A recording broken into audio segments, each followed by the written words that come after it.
ya tienen sobre la mesa los dos nombres, el de Sánchez y el de Zapatero.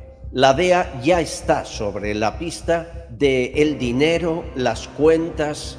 En la lista está José Bono, por ejemplo.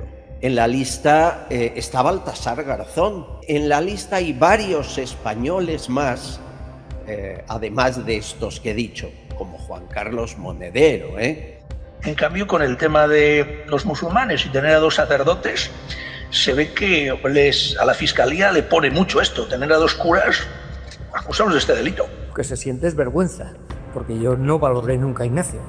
Y ahora he descubierto, he conocido mucho mejor a Ignacio después de su muerte y he descubierto que yo no era capaz de valorar eso. Hay algo que todavía es mucho más preocupante, que es esa línea estratégica marcada por la Agenda 2030 de hacernos, lo repito una vez más, por si a alguien no le ha quedado claro, pobres y dependientes para al final hacernos completamente esclavos.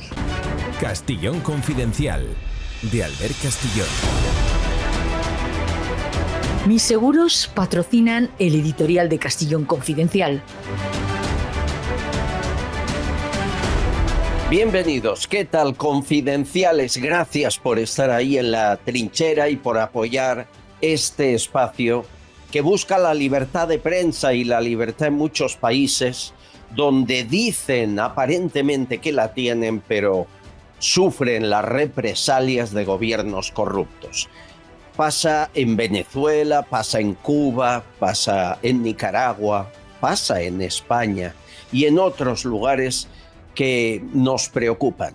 Y fíjense que es como una tela de araña que interconecta a todos ellos. Detrás podríamos nombrar el Grupo de Puebla como líder supremo, Cuba, ¿verdad? Que es quien todo lo contamina y todo lo maneja bajo el espionaje mientras mata a su pueblo de hambre. La financiación de China o de Irán. El dinero nunca fue un problema, lo fue la libertad. Le tienen un miedo atroz a la libertad y además su objetivo es perpetuarse en el poder. En todos estos países actúan igual y no buscan permanecer en el poder por una cuestión política, sino por un gran negocio de miles de millones de euros o de dólares a través del narco o del contrabando. España también participa en ello. Ahora mismo hay un juez del Tribunal Supremo que está investigando si Sánchez y Zapatero se han financiado con el dinero del narco venezolano. Son muchas las pruebas abrumadoras, conversaciones de Koldo con Delcy, la número 2 de Maduro hablando de hidrocarburos, visitas constantes a Venezuela, el Delcy Gate en el aeropuerto de Barajas, lo que dijo aquí el Pollo Carvajal ante un juez de la Audiencia Nacional. Las pruebas son abrumadoras. Fíjense que cuando llegó al poder Sánchez no tenía una buena relación, especialmente con Zapatero, y ahora son amigos para toda la vida. Los negocios es como une el dinero. Hay una ley que pone en marcha Donald Trump para que cualquier activo o inmueble que se haya conseguido de forma ilícita a través del cártel de los soles revierta en los venezolanos. Es decir, se embargue lo que sea, empresa o propiedad, y se devuelva lo robado al pueblo venezolano. Cuidado, Rodríguez Zapatero, con tu chalet en Lanzarote o con tu mansión, bueno, mansiones que tiene varias por Madrid, por León y otros lugares. Cuidado, porque el día que se demuestre que ese dinero lo obtuviste de forma ilícita en Venezuela, si es que es así, adiós casa. Donald Trump ha confesado, y esta es información para ustedes, que no quiere muertos a los líderes del cártel de los soles y ha dado orden expresa de que así sea, que sean recuperados con vida.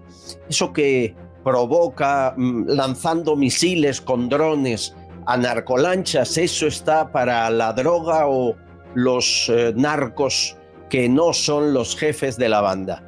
A Diosdado, a Padrino y sobre todo a Maduro los quiere vivos. Serían trasladados desde Venezuela en cuanto los extraiga hasta Miami y de Miami a Washington.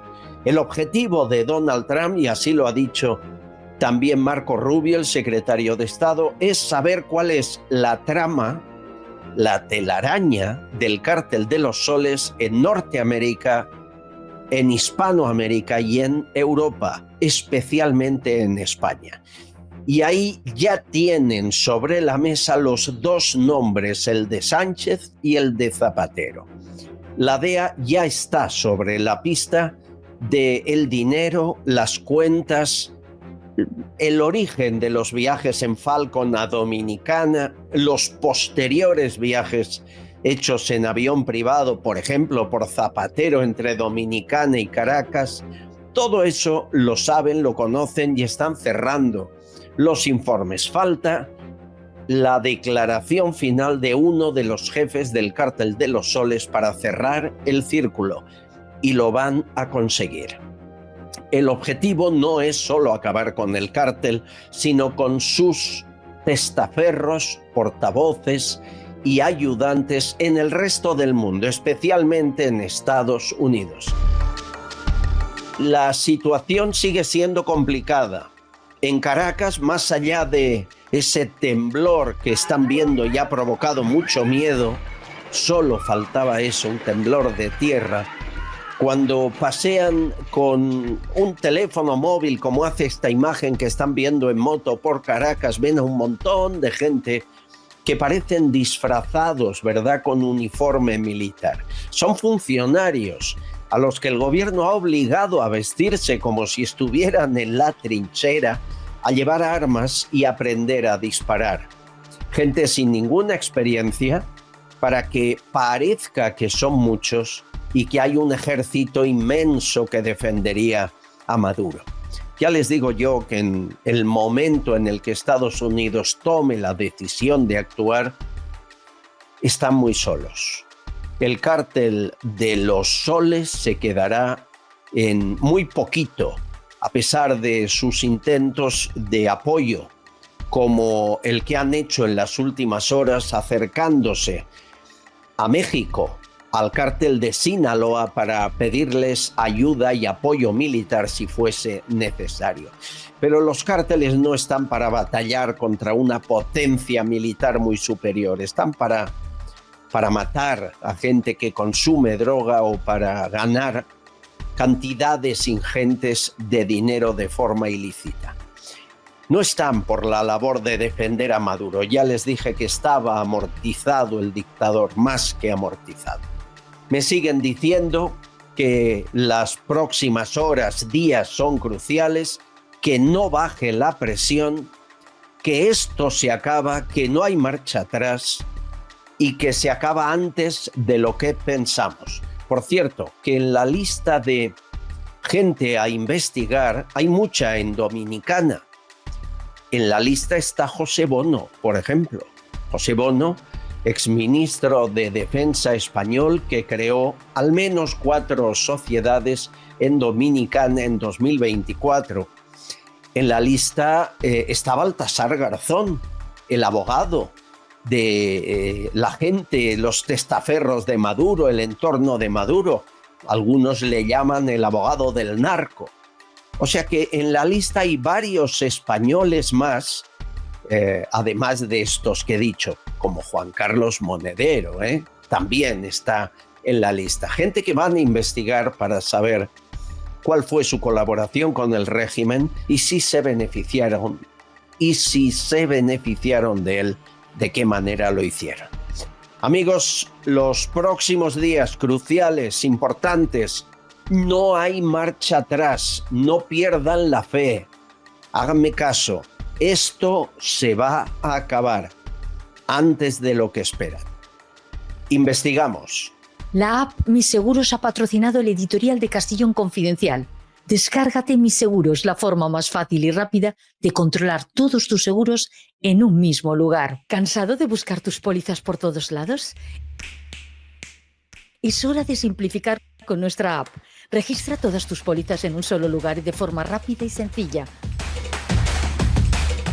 Mantén tus seguros organizados y accesibles. Todo el control en tus manos. ¿Pagos, vencimientos, renovaciones, siniestros? Con nuestro calendario de vigencia tendrás todo bajo control, listo para cualquier lugar. ¿Necesitas compartir? Hazlo con un solo clic de forma segura y sin complicaciones. Y lo mejor, ahorra tiempo y evita el estrés. ¿Quieres cotizar tus seguros en minutos y sin complicaciones? En Mis Seguros lo puedes hacer. Solo haz clic en el botón de cotizar y uno de nuestros asesores se pondrá en contacto contigo lo más rápido posible. Descarga ahora y lleva tus pólizas siempre contigo. Castillón Confidencial, de Albert Castillón.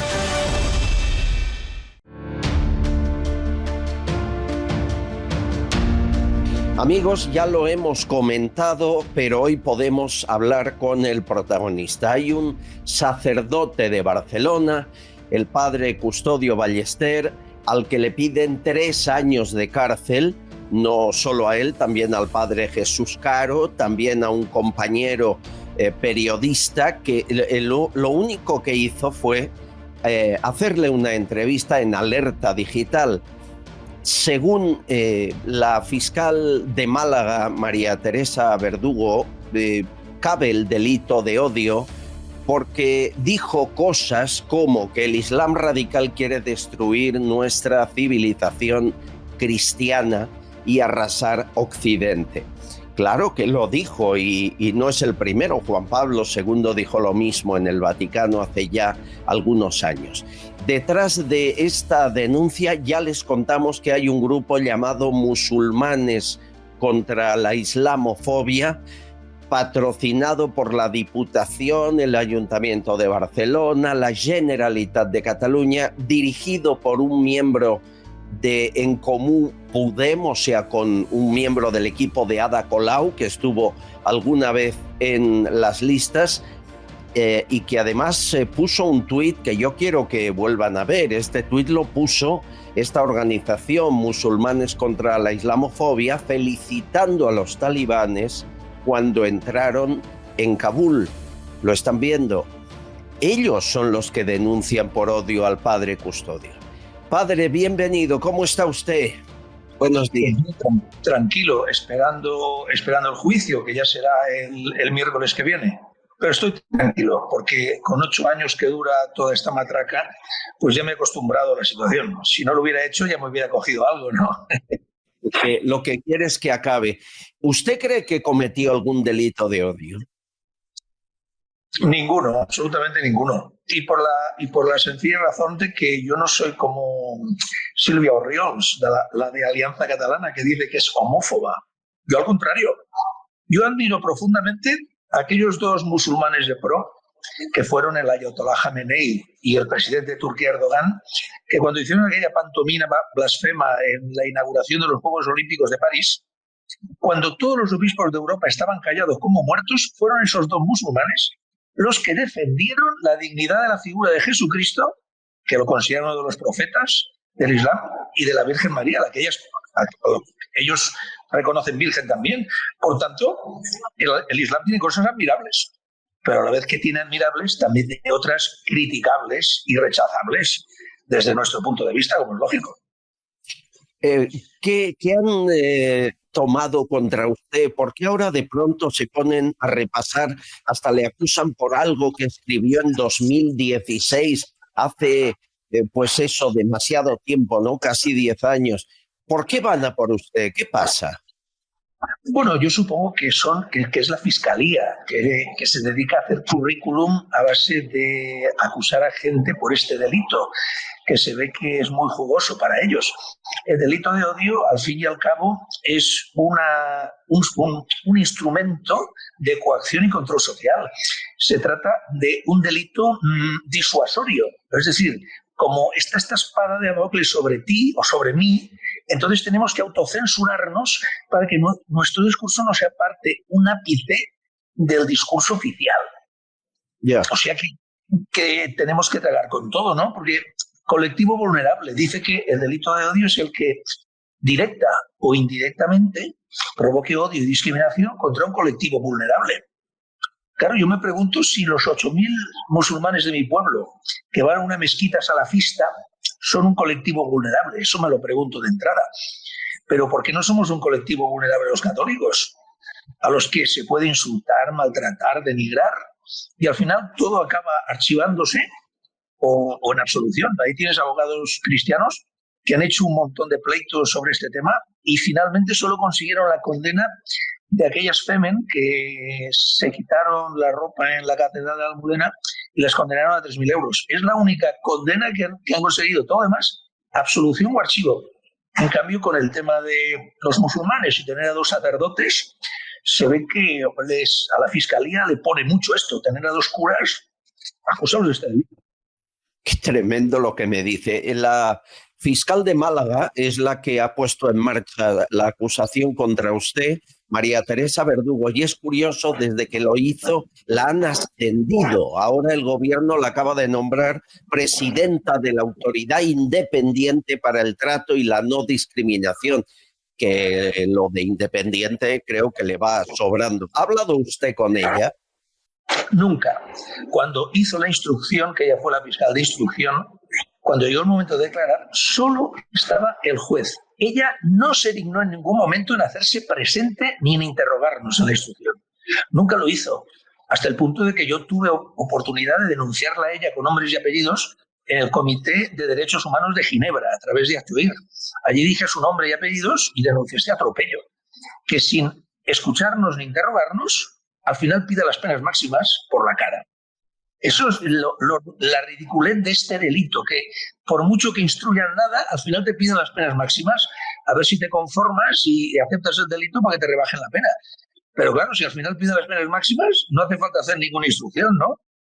Sí, es como un chantaje para que usted reconozca el delito y no haya juicio. La fiscal María Teresa Verdugo es la que filtró a la prensa el escrito de acusación. Bueno, probablemente no lo sé, no te lo podría decir. Ahí sí que no me puedo mojar porque no te lo sabría decir. Porque ya hace 8 años y ya no recuerdo exactamente cómo fue la cosa. Yeah. Pero fíjate que pocos días, es decir, 1 año después, cuando Armando Robles en Alerta Digital dio publicidad a nuestro caso y le escribimos unas cartas abiertas a la fiscal Verdugo, Armando Robles fue detenido por la policía y pasó una noche en el calabozo por un artículo del padre Calvo de hacía varios años, que todos sospechamos que fue una venganza de la fiscalía por haber hecho público el caso. ¿Cuál es su parroquia, padre? Pues mira, ahora yo estoy de coadjutor en la parroquia de San Sebastián de Pomar, en Badalona, que era el barrio del aquel famoso delincuente del Vaquilla, ¿te acuerdas? Sí, es un barrio muy popular, de esos que construyó Franco, viviendas de protección oficial, y allí sacó mucha gente a las barracas, mucha gente pobre. Entonces, ahí siempre hubo un ambiente un poco decrépito. La cosa actualmente no es la misma, porque ha cambiado mucho. Aquellos pobres, pues con el tema de la droga, pues acabaron muriendo todos. Y luego también, pues estoy al cuidado de mi madre, que ella es muy anciana, y estoy preparando una tesis doctoral en la Universidad de Zaragoza sobre la legitimidad del Papa Luna, de Benedicto XIII. Es un buen debate ese. Lo digo porque, claro, yo esperaba el apoyo a usted absoluto del arzobispo de Barcelona, Juan José Omella, y no lo he oído. Bueno, me lo ha dado. Anteayer me llamó por teléfono y se interesó por el caso, ¿no? Otra cosa es que no lo haya dicho públicamente, pero sí me llamó, me interesó, me preguntó por mi ánimo, por mi actitud, de qué decía el abogado del caso, y hasta un poquito en broma, como es lógico, me dijo, bueno, si vas en la cárcel, cuenta con mi visita. Es decir, que ese apoyo lo he recibido, ¿eh? Otra cosa es que uno esperaría a lo mejor que la Conferencia Episcopal hiciera un comunicado de apoyo a los 2 curas, como lo hizo a los musulmanes de aquel polideportivo, de aquel pueblo, ¿no? que hizo un comunicado defendiendo la libertad religiosa. Podrían hacer uno defendiendo la libertad religiosa de 2 sacerdotes católicos también. ¿Qué le pasa a la conferencia episcopal? ¿No está por la labor? No, porque tienen miedo. Viven con el miedo en el cuerpo. Habría que exonerarles porque el miedo es un fenómeno que te paraliza, que te tapa la boca y te impide decir la verdad. Mira, todos somos humanos y además pecadores. Entonces viven con un montón de miedos, de complejos, tienen unas relaciones diplomáticas con el gobierno muy complejas, están siempre con la espada de Damocles, supongo que los amenazan con quitarles el 0,7, con hacerles pagar el IBI de los inmuebles, es decir, siempre están engatillados. Es decir, mira, yo les doy el beneficio de la duda. En fin, no quiero ponerme en su lugar porque no quiero, vamos. No, pero me encanta con la sinceridad que usted habla, aunque eso que ha dicho ahora es que no paro de escucharlo. Cuando entrevisto a familiares del rey Felipe y le pregunto por qué no hace algo más para defender la democracia en España, me dicen que tiene miedo. Cuando hablo con compañeros de la prensa que se doblegan al poder, me dicen que tienen miedo. ¿Tenemos media España atemorizada o qué? Bueno, yo precisamente me hice sacerdote para no tenerlo. ¿No dice Jesucristo, soy yo, no tengáis miedo, a los apóstoles, cuando va caminando sobre el agua? Hombre, si me he hecho sacerdote, estoy en la última parroquia del territorio diocesano y encima tengo que vivir acogotado, hombre, si estoy en el último sitio, al menos déjenme ser libre, ¿no? Libre para decir la verdad, con sinceridad, decir la verdad, con respeto, que es el respeto que yo pido que me tengan a mí cuando yo se lo tengo a ellos, como es lógico. Pero oye, somos sacerdotes para decir la verdad y denunciar el error. Yo también comprendo que haya gente que tenga responsabilidades, a veces familiares, tengan que ir con cuidado, pero yo precisamente soy célibe para ser libre con la libertad de Cristo, por favor. Es usted todo un personaje maravilloso. La sinceridad con la que habla es tan difícil escucharla en estos tiempos, padre, tan difícil. Vamos a estar muy pendientes de ese 1 de octubre y no tenga duda que la mayoría de la sociedad española está a su lado. Eso lo sabe, ¿no? Lo ha notado. Sí, lo he notado, sobre todo la gente que me ha llamado, que me han mandado mensajes por las redes sociales. Es decir, ahora es cuando verdaderamente uno reconoce los amigos, ¿no? El amigo, dice la Escritura, el libro de los Proverbios, el amigo está para la prueba, para el momento difícil. Sí, señor. Y agradezco a todos el apoyo que me han dado y sobre todo sus plegarias. Yo espero que esto quede archivado, pero eso no borrará el acoso y derribo contra ustedes por el hecho de ser sacerdotes y de la Iglesia Católica. Ese es el análisis. Sirve para... No, digo, si esto sirve para que la gente tome conciencia de la barbaridad, de la sinrazón, del delito de odio, con esa exageración de penas y de coacción, pienso que a pesar de todo el sinsabor que representa esto, pues habrá valido la pena. Bueno, es una prueba divina esto, ¿eh? Si Jesús está pendiente, usted ha de salir libre de todo. Yo estoy convencido que será así. Ojalá. Bueno, después del juicio, después cuando salga la sentencia, volvemos a hablar y comentamos, si te parece. Será un placer, padre. Muchas gracias y todo el apoyo de esta casa. Gracias, Nick. Y Albert, gracias por la oportunidad que me das. Hasta luego. Castillón Confidencial, de Albert Castillón. Radioteléfono Taxi es la forma más fácil de moverse en taxi, conociendo exactamente el precio que te va a costar tu trayecto. Y ahora con precio máximo garantizado. Más de 4.000 profesionales dando servicio las 24 horas del día y todos los días del año. Llámanos al 91 547 8200 o descárgate Pide Taxi. Radioteléfono Taxi, tu taxi profesional, sostenible y seguro.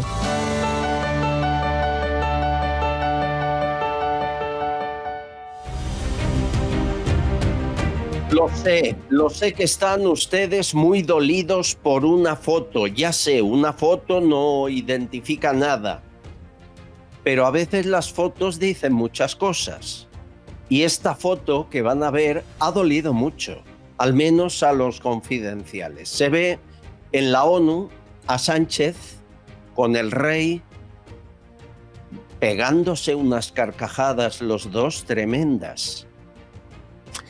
Tengo a mucha gente enfadada por esta foto, sobre todo por el mensaje que lanza, ¿no?, a quien esté escuchando. Escuchemos un par de opiniones, Rosa y Antonio. Yo les quería preguntar a todas esas personas que dicen que bueno, que tenemos una monarquía parlamentaria, que es un parapeto, porque si fuera una república, Sánchez sería jefe del Estado y será mucho peor. ¿En qué se diferencia de lo que tenemos ahora? Porque yo al ver la imagen del rey Felipe VI junto a Sánchez en la ONU, me pareció vergonzoso. Viendo las imágenes en Estados Unidos de Pedro Sánchez y Felipe VI, los dos partiéndose el culo de risa, da vergüenza ajena. Está clarísimo que ya el rey no quiere hacer nada por España. Ya lo sé, que solo es una foto, que a lo mejor fue una instantánea colocada o pillada en mal momento, pero es que llueve sobre mojado. Don Julio Bronchal, mi querido perito psicólogo, solo es una foto, pero las imágenes son muy potentes también, ¿no? Hola Albert, hola, saludo amigo. a todos los confidenciales. Las imágenes son muy potentes, pero no dejan de ser una imagen y, como tú bien dices, cualquiera de nosotros sería reo de cualquier tipo de sospecha con una instantánea debidamente tomada a lo largo del día, ¿no? Pero el problema no es la foto, el problema es realmente lo que sucedió allí, el contenido del discurso del rey, al unísono engranado con lo que Pedro Sánchez vino a decir. Posteriormente ya sabemos que Pedro Sánchez, en su nueva cortina de humo, utilizando a Gaza, habla de enviar un buque de guerra a las aguas próximas a Gaza. En definitiva, yo creo que, y lo digo con todo el respeto y desde el punto de vista de ciudadano español, en principio monárquico, me parece que el rey está siendo muy mal aconsejado y está transitando por una senda muy peligrosa, porque esto de hacerle, vamos a ver, la ola a todo lo que ir al unísono con Pedro Sánchez es extremadamente arriesgado.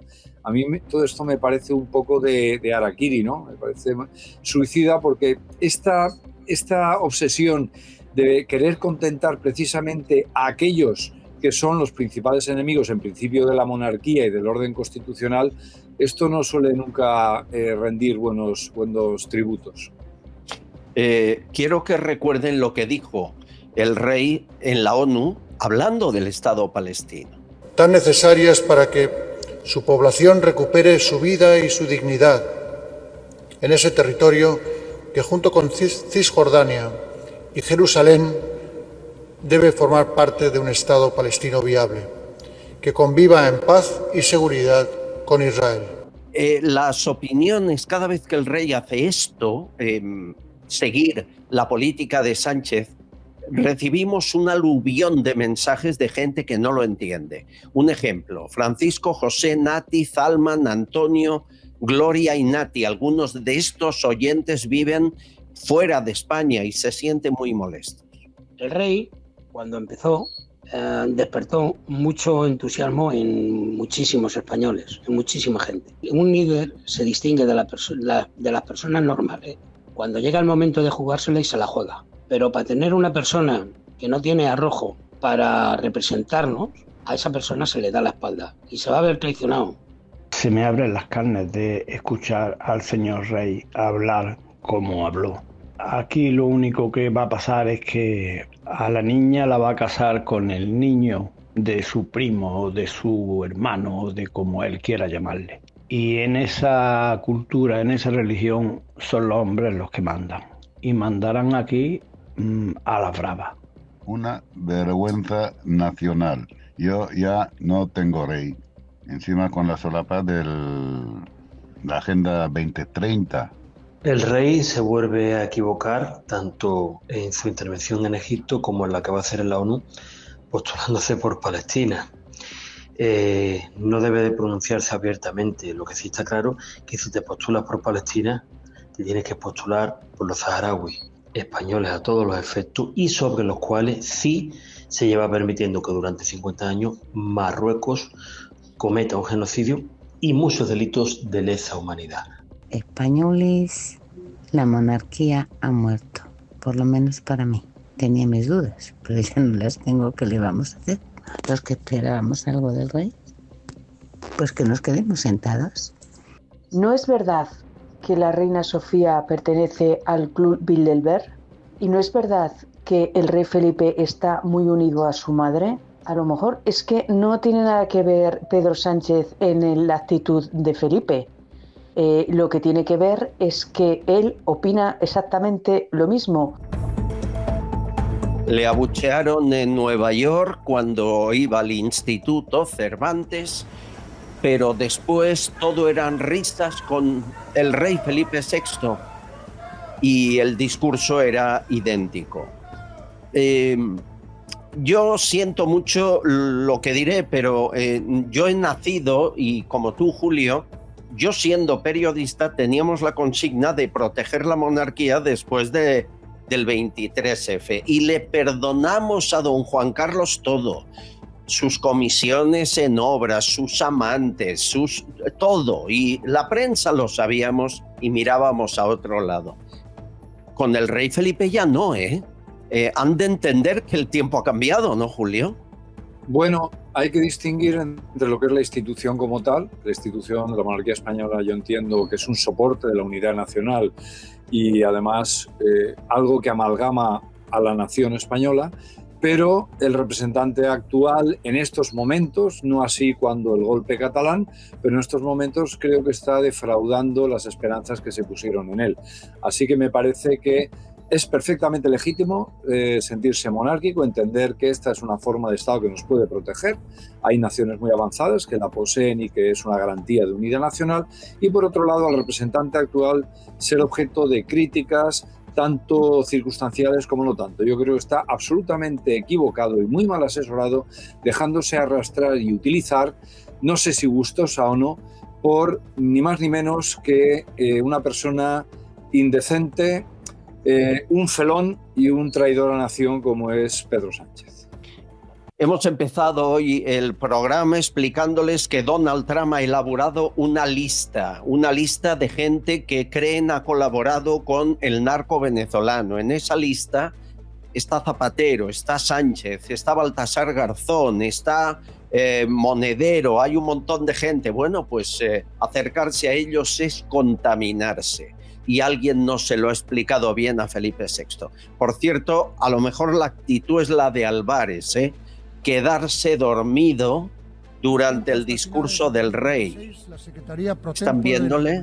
Pegó un sueño magnífico Álvarez. Siempre tan útil Álvarez.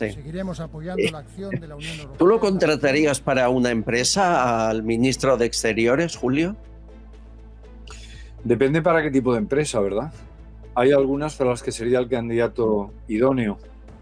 A otras, evidentemente no. Evidentemente, para la empresa que le hemos confiado a los españoles, no. Pero fíjate, te voy a dar un detalle. Este sueñecito, esta siestecita circunstancial, puede ser perfectamente una maniobra de escape. La parálisis, que es una forma de parálisis, es un mecanismo de evasión y de huida de muchas especies y organismos frente a una situación de riesgo. A mí me parece que es algo instrumental a la situación incómoda que podía estar viviendo. Seguro. Y felicitar desde aquí a Hazte Oír por organizar el operativo y colocar un camión con la imagen de Sánchez corrupto, ese emblema, paseando por las calles de Nueva York durante toda la semana, que eso tampoco es fácil de hacer. Déjenme saludar María Ángeles Rosado, bienvenida. ¿Cómo está mi agricultora que fue diputada? ¿Qué tal, amiga? Buenas tardes, Albert. Muchas gracias. Ya ves, yo aquí haciendo amigos en la Casa Real, como siempre, con Julio. Oye, tengo un vídeo que se ha hecho viral y yo creo que deben verlo todos ustedes. Es un joven agricultor español. Todo esto que veis aquí verde va a desaparecer y te voy a explicar el porqué. Esto te lo pagan a 50 pesetas de las de antes, que son 30 céntimos de hora. Esto es una vergüenza y te voy a explicar el porqué. Mi abuelo se las dejó a mi padre, pero mi padre va a coger y va a arrancar todo. ¿Y por qué va a arrancar todo? Porque esto es inaguantable. Porque estás trabajando en tu trabajo durante toda la semana y tienes que echar jornales sin tener vida social el fin de semana porque no tienes dinero, no puedes soportar pagar a alguien que venga entre semana a hacértelo. Te suben el precio del gasoil, tienes que pagar seguro. Luego viene tu abuelo, porque está cuidando las uvas durante toda su vida. Tiene 80 años, ya está jubilado. Está arriba del tractor todo el día, tirando para adelante para los jornaleros que vayan. Y viene la inspección, como estáis viendo que han estado esta zona en Castilla-La Mancha, cogen y te denuncian. Si esto es normal, que venga Dios y lo vea. Lo que está pasando es que se están cargando con la agricultura, se están cargando con la ganadería, se están cargando con todo. Si es normal que la gente joven no quiera trabajar en esto. Desde luego no ayudan, ¿verdad, María Ángeles? Es verdad lo que dice, ¿no? No exagera. Sí, no exageran.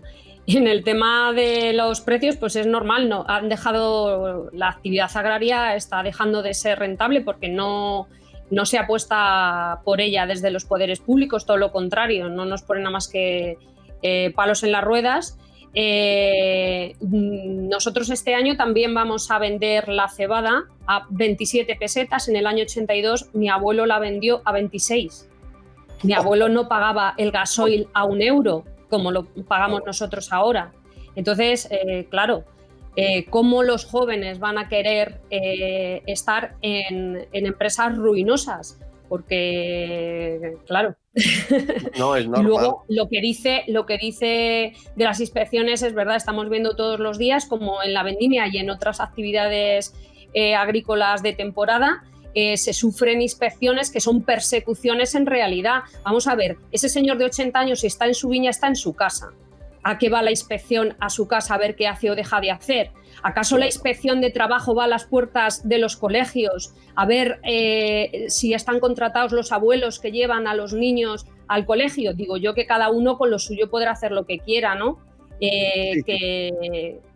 Vamos, entiendo yo que es que se persiguen unas actividades tradicionales que después de haber dejado de ser rentables y lo que tienes allí es a tu familia. La ayuda familiar siempre ha existido en el campo y en otras actividades. Pues eso, igual que se está dejando que, por ejemplo, de nuestros hijos se tengan que ocupar nuestros padres, no es mi caso, pero normalmente sí, y esa actividad económica que realmente ellos hacen para que los papás puedan trabajar, pues no puede ser perseguida a otras.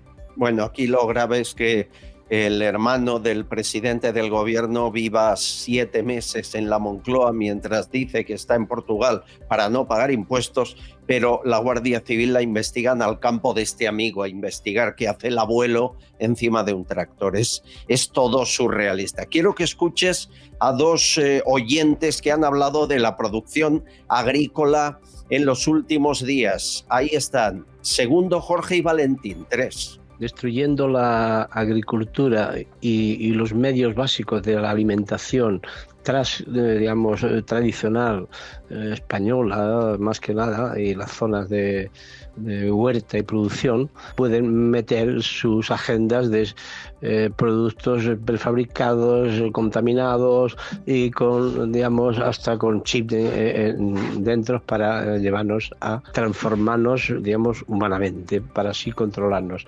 Parece ser que el gobierno va a intervenir para que baje la producción de aceite de oliva español, va a restringir el almacenamiento y la producción y va a favorecer la producción de aceite de Marruecos, cuando allí sabemos todos que los tratamientos fitosanitarios estos, o como se diga, para los no son los mismos que aquí.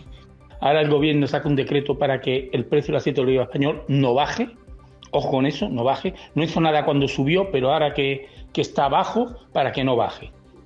Y para que pueda Marruecos vender su aceite de oliva en España, en toda Europa. En España nos dedicamos a poner placas solares en los olivares. A ver, llevamos toda la semana, yo no sé si te pasa a ti, Julio, pero yo por deformación profesional voy al supermercado con lupa ya. Y claro, veo naranjas, variedad Valencia. Miras abajo, origen Sudáfrica. ¿Y esto es legal? María Ángeles, ¿esto es legal? A ver, siempre hemos pedido un etiquetado claro para el consumidor, porque el consumidor tiene derecho a saber el origen de los alimentos que consume, porque solo en Europa tenemos unas leyes muy restrictivas a la hora de producir para garantizar la salud de nuestros conciudadanos. Entonces, los países de fuera de la Unión Europea que nos envían alimentos alimentos, no tienen esas obligaciones. Entonces el consumidor sabe que lo de fuera puede traer productos prohibidos en Europa por ser cancerígenos o provocar otras enfermedades, y los europeos no. Pero si tú no haces un etiquetado claro para que el consumidor no sepa de dónde es el alimento, pues estás favoreciendo a que el consumidor esté comprando alimentos que no quiere realmente. Entonces, pues poner el nombre de una variedad de naranja de una comunidad autónoma española que ha sido pionera siempre en la producción de cítricos, evidentemente genera confusión. Claro, está hecho ex proceso, Julio. Sí. Tú eres de Valencia. A mí me daría mucha rabia ser valenciano y que hagan esto. Bueno, por supuesto que sí. A ver, yo apenas a 25 pasos de mi casa tengo cientos y cientos de kilómetros cuadrados de naranjos, ¿no? Por supuesto que sí, pero todo esto hay que marcarlo dentro de lo que es una política orientada a hacernos pobres y dependientes. Hacernos pobres y dependientes a través del desmantelamiento de lo que es la agricultura, de lo que es la minería, que ya es imposible abrir una mina en este país, de lo que son las industrias, la manufactura, de lo que es incluso el turismo que se está criminalizando. Al final es la destrucción del tejido social y productivo de este país. ¿Para qué? Pues sencillamente para que seamos esclavos. ¿Cómo? Pues en la agricultura, María Ángeles lo sabe muy bien y puede ejemplificarlo. ¿Cómo? Lo está explicando. Hay una suerte de dumping, de competición desigual, donde a los agricultores europeos se les exigen toda una serie de exigencias fitosanitarias de todo tipo. No te dio nada a los ganaderos, que casi les obligan a poner un psicoanalista al lado de cada vaca o cada cerdo. En fin, todo un montón de disparates que después resulta que dejan entrar por la puerta de atrás mercancía, productos, ganadería, lo que es agricultura de otros países que no están sometidos a ese tipo de exigencias, ¿no? Estos días sabíamos cómo la siniestra von der Leyen ha perdido toda una serie de correos donde estaba negociando con el no menos siniestro Macron lo que es la entrada de productos de Mercosur, ¿no? Al final, ¿para qué? Para inundar el mercado europeo y hacer los negocios que tengan que hacer, pero al final no lo olvidemos. Una cosa son las comisiones, los fondos de reptiles, toda la corruptela que siempre rodea a la clase política, pero hay algo que todavía es mucho más preocupante, que es esa línea estratégica marcada por la Agenda 2030 de hacernos, lo repito una vez más, por si a alguien no le ha quedado claro, pobres y dependientes, para al final hacernos completamente esclavos. Es tremendo lo que dices, pero es que todo apunta ahí. Es tremendo, es decir, los estados se enriquecen, pero quieren a los ciudadanos empobrecidos cada vez más y más dependientes de la paguita. Mira este vídeo que nos mandan oyentes de cómo abren la tierra, no para plantar olivos, no, para colocar placas solares. Esto es el ecologismo de las plantas solares. La tierra abierta, de par en par la brecha, o sea, una placa solar, que no me digan a mí, cuando quitan la placa ahí se puede volver a regenerar el suelo, María Ángeles, ¿o no? En las instalaciones fotovoltaicas que se están haciendo se retira toda la capa fértil, que tarda cientos, incluso miles de años en hacerse, con lo cual dentro de 30 o 40 años, cuando terminen su vida útil, si es que no dejan de ser rentables antes y son abandonadas, va a ser imposible devolver la capacidad de generar alimentos a esas tierras. Entonces, pues se está haciendo una auténtica barbaridad en este país, porque hay muchos sitios donde se pueden poner placas solares en terrenos ya que están atropizados, que pues han sido canteras o minería a cielo abierto. Muchos hay también. Hay 1000 lugares que no sea un lugar fértil y mucho menos sacando de ahí árboles. Es que se están poniendo en vegas. Sí, aquí sí. en mi comarca, en 2 meandros del Tajo, en el interior de los meandros, que además son reservas naturales, se han llenado de placas. Pero ¿dónde se ha visto que además en zonas inundables se llenen de placas? Ya no es solo quitar las zonas más fértiles, es que se supone que son zonas donde no puede haber ninguna actividad industrial, es que lo dice la ley, es que parece que aquí la ley las tenemos que cumplir unos, pero no otras actividades económicas, como son las eléctricas, a ellos se les levanta la mano. Zonas protegidas, zonas que tienen figuras de protección, pues porque hay águilas reales, águilas imperiales, y resulta que para el desempeño de otras actividades como es la agricultura y la ganadería hay restricciones, y para poner placas solares pues las zonas críticas, claro. Es tremendo. Quiero que vean hasta dónde llega la obcecación de algunos cargos públicos por su líder, me refiero a Sánchez. Van a escuchar y a ver cosas increíbles. Por ejemplo, hay una tal Paqui Santaella, diputada del PSOE, que ha pedido no ya que le den el Nobel de la Paz, no, que lo santifiquen a Sánchez. Y aunque ustedes quieran echarle la culpa de todo lo habido y por haber, al señor Pedro Sánchez, que algún día lo haremos santo, o lo elevaremos a los altares, cada uno decide sus santos.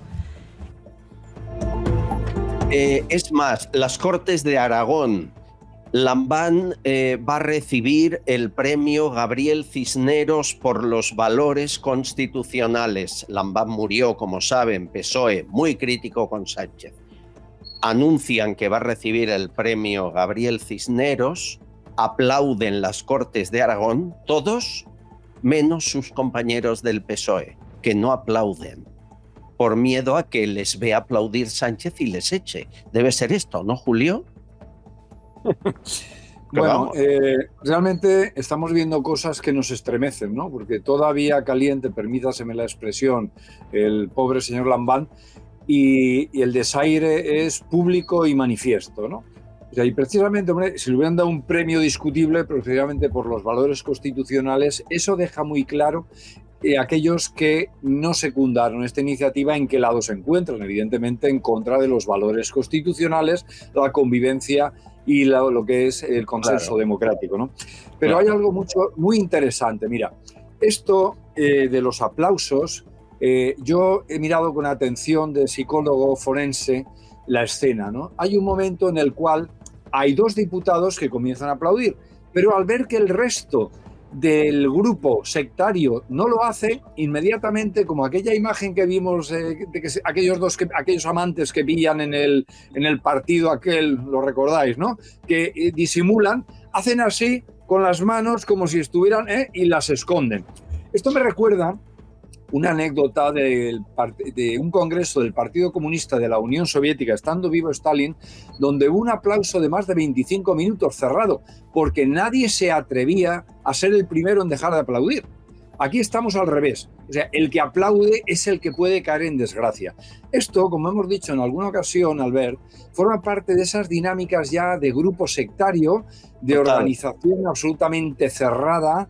Y claro, estás hablando de que como los galeotes de las galeras romanas están todos atados al remo, y si el barco se hunde, todos van a pique. Así que, aunque cada uno piense lo que quiera pensar, están de alguna manera sujetos, Dios sabe por qué expediente oculto, Dios sabe por qué compromiso con la nómina, o por las 2 cosas. Es un ejemplo más de la degradación absoluta de una organización que es un verdadero peligro para España y para todos los españoles. Vuelvan a ver la escena y analícenla con lo que ha dicho Julio. que Javier Lambán recibirá a título póstumo el premio Gabriel Cisneros a los valores constitucionales. Y ahí están. Aplauden tímidamente desde la mesa. A la derecha del estrado todos aplaudiendo, pero ¿qué pasa con los socialistas? Están ahí señalados, sin aplaudir ninguno de ellos. La mitad de ellos debían el puesto que ocupan a Lambán. Esta es la España del siglo XXI. Les doy otro titular que hay que conocer. Hay una oficina creada en la época de Zapatero que se llama Oficina de Conflictos de Intereses. Llevamos semanas esperando que digan si les parece bien que en el Consejo de Ministros se rescatara Air Europa por casi 500 millones, firmando Sánchez el rescate cuando patrocinaba Air Europa a su mujer. Y no se manifiestan y no dicen nada. Y creo que ya hemos averiguado por qué no dicen nada. Están viendo la imagen de Flor María López Laguna. Esta es la directora de la Oficina de Conflicto de Intereses, muy amiga de Rodríguez Zapatero, colocada por Rodríguez Zapatero. Hombre, ¿cómo va a morder la mano que la colocó ahí? Hace 18 años que está cogida a la silla y no la suelta. María Ángeles, tú te levantas a las 6, ¿no? ¿O a las 5 cada mañana? A las 6 normalmente. A las 6, pues yo igual. Sí. Y esta señora no. Esta señora te aseguro que no. Y seguro que puede llevar los niños a un buen colegio y cobra un buen sueldo. Público, se lo pagas tú con tus impuestos de levantarte a las 6. Algo hemos hecho mal, ¿no? Está mal montado esto. Esa oficina, si me permites el juego de palabras de conflicto de intereses, yo creo que lo que está desvelando es que hay mucho más intereses que voluntad de entrar en ningún conflicto, ¿no? Esa es la realidad de lo que tenemos. Seguro. Entonces, una vez más, se demuestra la corrupción y degradación, la progresiva pero acelerada degradación institucional de este país que va camino del abismo y del despeñadero si no lo remediamos. Bueno, decía, permíteme que acabe solamente con una reflexión. Bajo la apariencia de legalidad, bajo la apariencia de orden, de ley, etcétera, etcétera, estamos asistiendo a una continua burla de todos los principios, de valores, del sentido común, de lo que es el concepto de justicia que va mucho más allá de los propios tribunales, ¿no? Decía Platón que no hay peor forma de injusticia que la justicia simulada, es decir, la apariencia, el fraude de que hay justicia. Y ahí lo tienes, una oficina que debería estar investigando precisamente toda la pestosa corrupción de este gobierno infame, y sin embargo se pone de perfil, se pone a hacer el egipcio y mira para otro lado. Y ahí es donde está rompiéndose completamente las costuras. Pero, mira, la historia nos dice, y hay que ser optimista al respecto, que hay un momento en que las sociedades, porque ya todo ha saltado por los aires, esta sociedad entra en colapso y ahí empieza un orden nuevo que normalmente viene de la gente joven que ya está harta de tanta mentira y de tanta basura. Ojalá. Yo confío mucho en la gente joven y lo vimos en la Dana de Valencia, que se podía confiar en ellos más que en la gente mayor. En la zona donde vives, ¿hay mucha gente joven en esos lugares lejanos a las grandes ciudades, María Ángeles? No hay mucha gente joven. Es una zona muy envejecida. Yo creo que la media de edad de mi pueblo debe rondar los 70 y tantos años o más. Wow. Y niños, pues ahora mismo 3. ¿Cuántos? 3. 3. ¿Cuántos habitantes sois? En Padrón 67 me parece, viviendo unos 40. Y tenemos niños, o sea que cuando yo tuve el mío, que tiene 19 años, era el primer niño que nacía en los últimos 10 años. O sea que increíble. Luego nacieron 3 más, 2 niñas y mi hija. O sea que hay lo que hay. Sí. Entonces, pues donde no... Y la gente joven pues tampoco se quiere quedar aquí, no tienen las mismas oportunidades ni laborales, ni de educarse, ni de ocio, y en fin, yo lo entiendo. Nosotros estamos arraigados a la tierra por nuestro puesto de trabajo, por nuestra vocación, además, por la agricultura, pero yo entiendo que la gente se quiera ir. Cuando viene alguien nuevo o viene por aquí y dice, oye, me gustaría venirme por aquí, yo le digo, pues está muy tranquilo, está muy bien, tal, no sé qué, pero no te pongas malo, o tus hijos pues tardarán 1 hora de ida y otra de vuelta al colegio, en fin. Sí, sí. Bueno, David Lafoz fue uno de los jóvenes que se quiso quedar en el campo y lo pagó con su vida. El día 19 de octubre en Chinchón, homenaje a David Lafoz. Tú vas a estar ahí y mucha gente de toda España. ¿A qué hora hay que estar en Chinchón? Bueno, pues a las 9 empieza la concentración de tractores en Aranjuez. Haremos una tractorada desde Aranjuez hasta Chinchón. Y luego hacemos una manifestación por Chinchón con los tractores y la gente que se sume a pie. Y después haremos el acto de homenaje en la explanada del Castillo de Chinchón para recordar a nuestro compañero y compartir con la gente todas nuestras luchas y reivindicaciones que fueron la vida de David. Sin duda, lo seguiremos recordando aquí, 19 de octubre, pónganlo en la agenda. Bueno, y tengo una historia para no dormir. Tú eres psicólogo y me has de ayudar a entender esto. Hay un médico forense llamado Ernesto González Riscos, tiene ahora 66 años. Tiene un montón de historias en su haber, pero os cuento la última. Siendo médico en Santa Catarina de Salt, en Gerona, fue denunciado por una paciente por presunta violación. Era una mujer con problemas psiquiátricos, la encontraron siendo víctima de abusos, incluso embriagada, etc. Le detuvieron, está en libertad a la espera de juicio. Mientras espera qué pasa y qué no pasa, en virtud de su presunción de inocencia, está pasando consulta en el Hospital 2 de Mayo de Barcelona. Es decir, le sacan de un hospital de Gerona, lo colocan en uno de Barcelona. Este hombre en 2010 ya tuvo un lío judicial importante porque falsificó documentos públicos que tenían que ver con la muerte de su propia madre. También tiene otro caso sentenciado de obstrucción a la justicia siendo médico forense. Bueno, y algo más, parece que maltrataba a su esposa, está divorciado, y la esposa contrató a 2 sicarios para matarle. Le llevaron a un lugar de Lloret de Mar. Los sicarios le pegaron varios tiros en la cabeza, no murió, era un calibre muy pequeño. Le golpearon la cabeza con una piedra, le patearon, se hizo el muerto, pero sobrevivió y fueron condenados junto a la exesposa, pero él también por malos tratos, ¿no? Alguien así, con esta vida, con estos antecedentes, te pregunto, ¿cómo puede estar atendiendo a gente y no retirado de la profesión hasta que se vea qué ha ocurrido? Pues sinceramente, en fin, desconozco los detalles del caso, ¿verdad?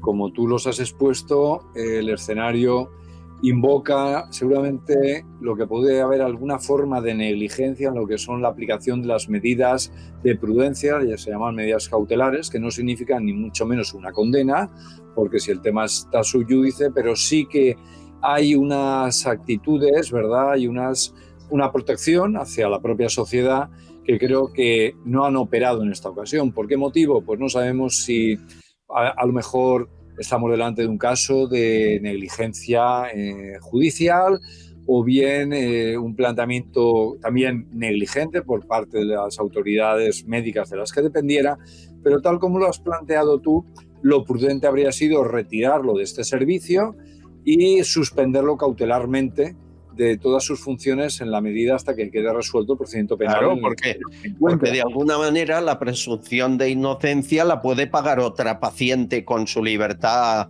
sexual o individual. No me parece... Sí. Es como si lanzaran al ciudadano, aguantadlo ahí hasta que la justicia se aclare. No, hombre, no. Busquemos, ¿no? Claro, otra fórmula. Pero también es cierto que no podemos, en función de las denuncias, que en un país donde las denuncias falsas proliferan abundantemente, confundir lo que es una denuncia con lo que deba ser la presunción de culpabilidad. En un Estado democrático de derecho, siempre es preferible que prevalezca la presunción, evidentemente, de inocencia. Ahora bien, es cierto que esto puede perfectamente conjugarse con esas medidas ad cautelam, es decir, de proteger, de suspensión circunstancial. La suspensión no es ni mucho menos un despido, que únicamente a usted, perdone que lo diga así de claro, pero dadas las circunstancias que usted conoce mejor que yo, en el caso, imagínate que fuéramos directores del hospital, lo vamos a pasar a usted a un servicio o a una función de tipo administrativo donde nadie, incluso por su propia seguridad, para que nadie pueda complicarle las cosas y usted dedicarse íntegramente a su propia defensa. Es decir, es un disparate más de cómo en ocasiones se extreman las medidas sin ningún tipo de fundamento ni indicio, y en otras ocasiones, donde aquí parece que sobrarían, pues se actúa de una forma que casi raya la irresponsabilidad. Total. Una denuncia más que nos llega a través del teléfono del programa 649-532-435. Esto lo manda Paz y salía publicado en OK Diario. La catedral de Justo, de ese hombre que murió hace poco y que hizo una catedral con sus propias manos en la Comunidad de Madrid. Bueno, la dejó en manos del Padre Ángel y miren en qué la ha convertido.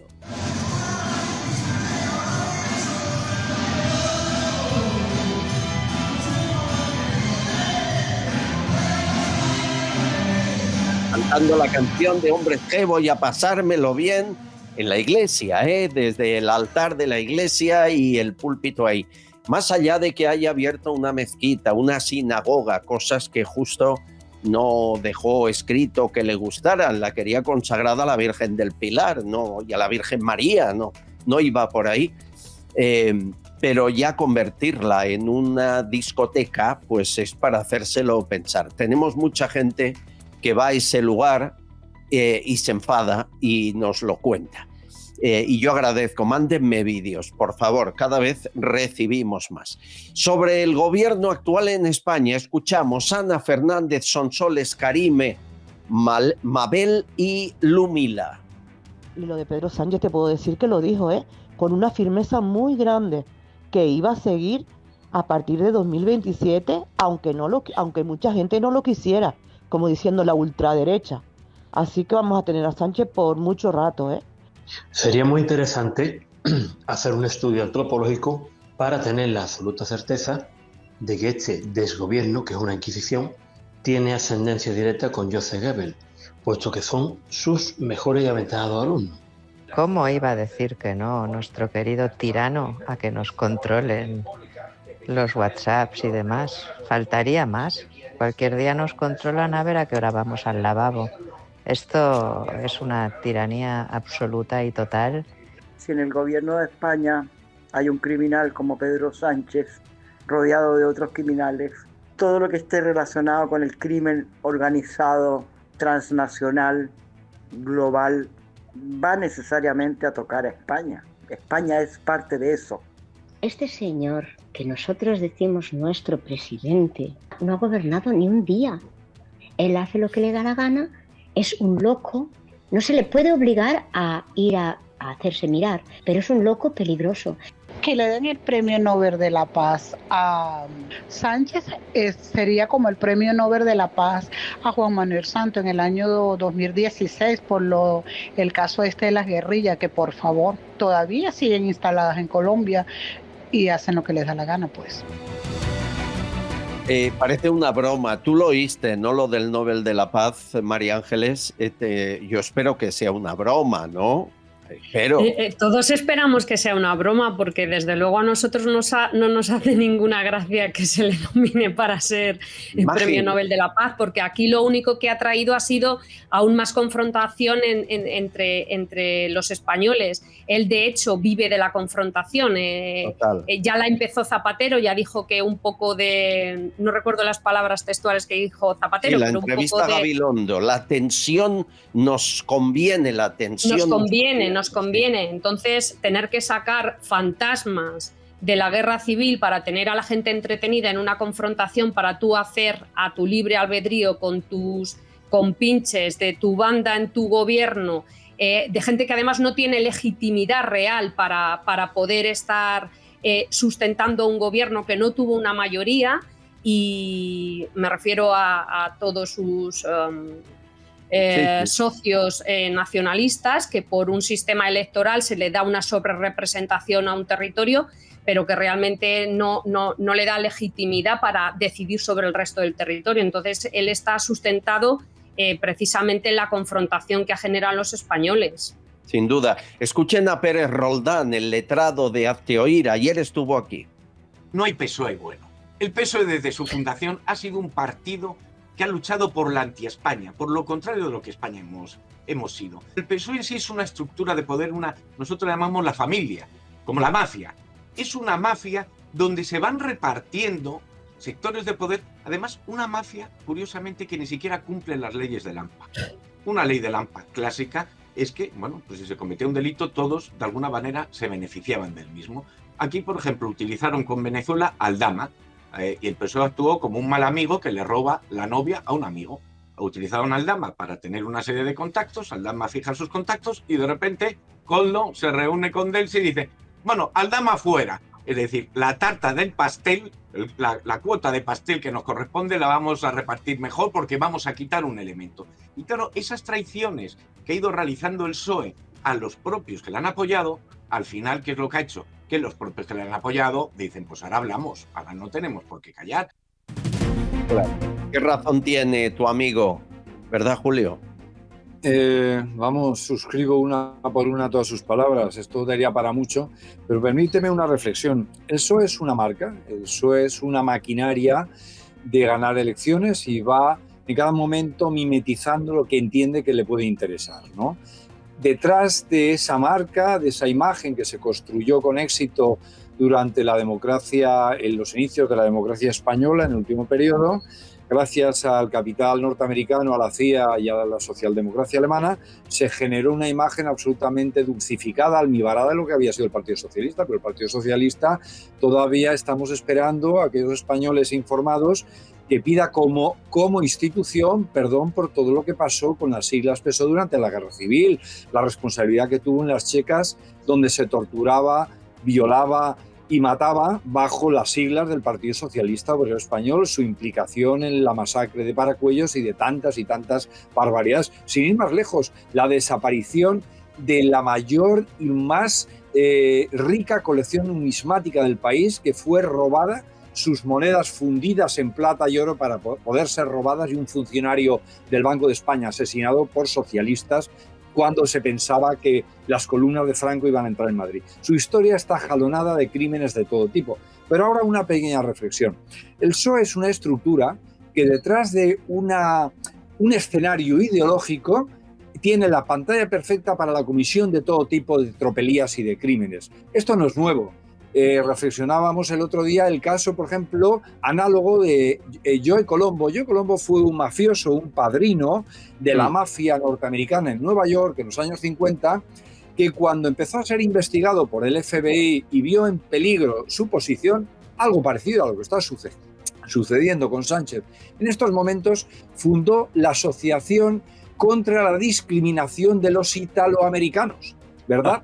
Apoyándose en una causa noble, porque es verdad que los italoamericanos podían ser segregados por otro sector de la sociedad norteamericana, llegó a reunir, incluso en una marcha, más de 50.000 personas, se llenaba la boca de esos derechos humanos, al calor de lo que fueron los derechos civiles del movimiento negro, etcétera, etcétera, pero detrás, en realidad, todo aquello les servía de pantalla para seguir haciendo sus negocios mafiosos, de tal manera que cada vez que un miembro de la mafia era detenido, En este caso, por ejemplo, Sánchez investigado su hermano, etcétera, es lawfare, es la persecución del fascismo, la fachoesfera, los jueces de derecha, etcétera.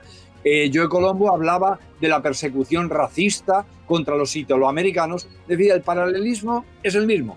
Detrás de unas bambalinas ideológicas que solo engañan a los poco informados o a los abiertamente idiotas, está todo un montaje criminal. Y entonces, cuando se les ataca, cuando se denuncian sus crímenes, sus robos, sus estafas, y inmediatamente enarbolan una bandera ideológica, te recuerdan al abuelo que murió en el frente de Teruel o al fascismo y todas estas tonterías. Todo esto es mentira. Es lo que han hecho tantas veces, coger una causa justa que sirva de pantalla para ocultar la comisión de todo tipo de crímenes. Esto es lo que en definitiva estaba diciendo, pues de otra manera, nuestro buen amigo Javier María Pérez Roldán. A veces hay un lapsus mental y se les va la lengua antes que el cerebro. Le ha pasado a María Jesús Montero hablando de Hacienda y de fraudes fiscales. Escuchen. Usted es inspector de la agencia tributaria. ¿Usted no tiene nada que decir del novio de la señora Ayuso? Del hermano del novio de la señora Ayuso. ¡Ay! Que meto la pata y me echan de ministra. Es tremendo, es divertido ver cómo el subconsciente les falla. Pedro, José Luis y Eduardo hablan de España. Estoy horrorizado de lo que pasa en España. Lo mismo que pasó en Venezuela, no sé si es exactamente igual que está pasando aquí en España. Ellos no se irán. Esta gente que está en el poder aquí en España no se va a ir por las buenas. Es gente muy, muy mala. Ya que los jóvenes se están inclinando hacia un lado correcto, ¿por qué no lanzar una campaña de lectura para que en vez de estar mirando pantallitas raras en internet, busquen la historia pasada de España? O sea, que se enteren, que lean, que por leer nadie puede denunciar. El problema de este resultado de las elecciones está en Indra. Hay que auditar el sistema informático de recuento de votos de Indra y tiene que ser una auditoría independiente y de informáticos especializados. El problema no es solamente el voto por correo, el problema está en las elecciones amañadas. Y luego me envían esto para ti, María Ángeles, Magdalena y Meiva. Hablan de los productos de fuera de España, sobre todo fruta. Escucha. Ay, Albert, no es cuestión de que los productos, por ejemplo, las frutas, que es lo que yo utilizo, sean de fuera de España. Es que son malísimos. Claro, es que no es lo mismo trasladarlo de aquí a 100, 200, 500 kilómetros que traerlo de miles de kilómetros. Como este gobierno cada vez nos está empobreciendo más, nos obliga a mirar el bolsillo, lógicamente, y eso influye en que los productos de fuera, aunque la calidad sea bastante inferior a los productos españoles, son más baratos y, por desgracia, eso es lo que prima a la hora de comprar.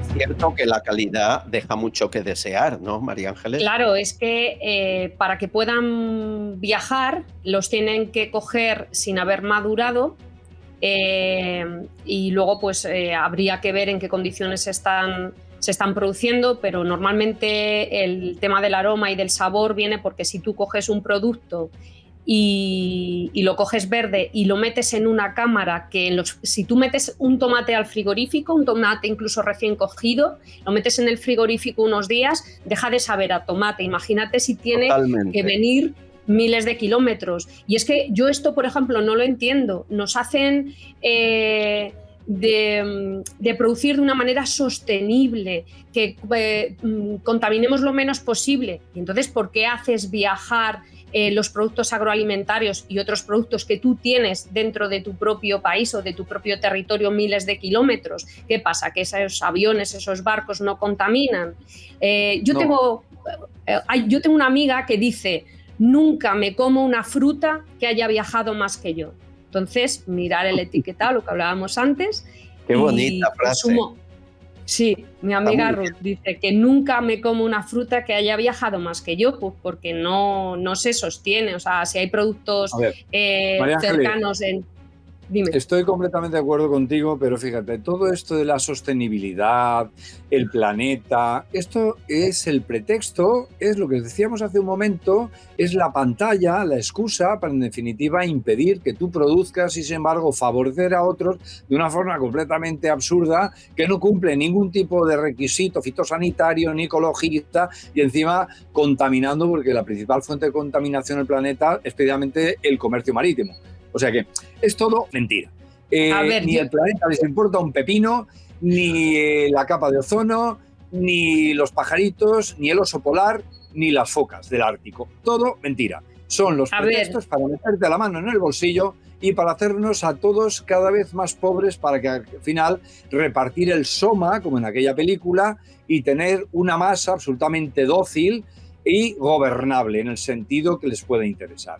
Todo mentira. La mayor estafa es la del cuidado del planeta y todo son, en definitiva, señuelos donde caen las personas poco informadas o, como insisto, los irremediablemente lerdos.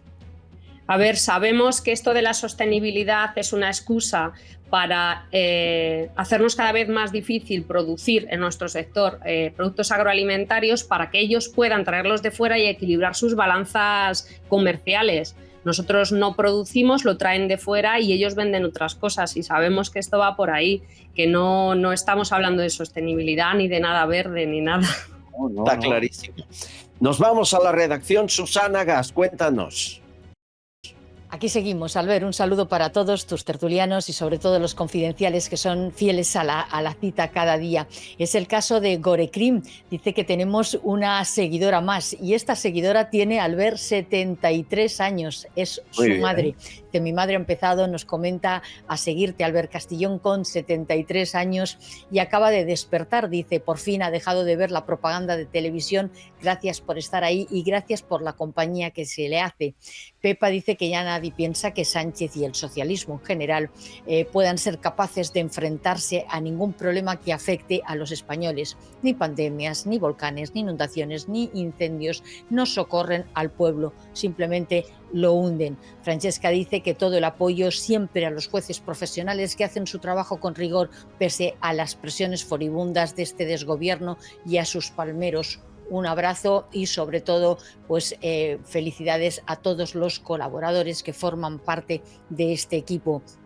También Pepa aquí dice que con las noticias de ayer, se refiere básicamente a ese jurado público que aparentemente va a estar con Begoña Gómez, dice que ese jurado para Begoña Gómez va a desaparecer o nos va a hacer desaparecer a todos la esperanza de que paguen estos delincuentes. Menudo papelón, va a salir sin cargos seguramente.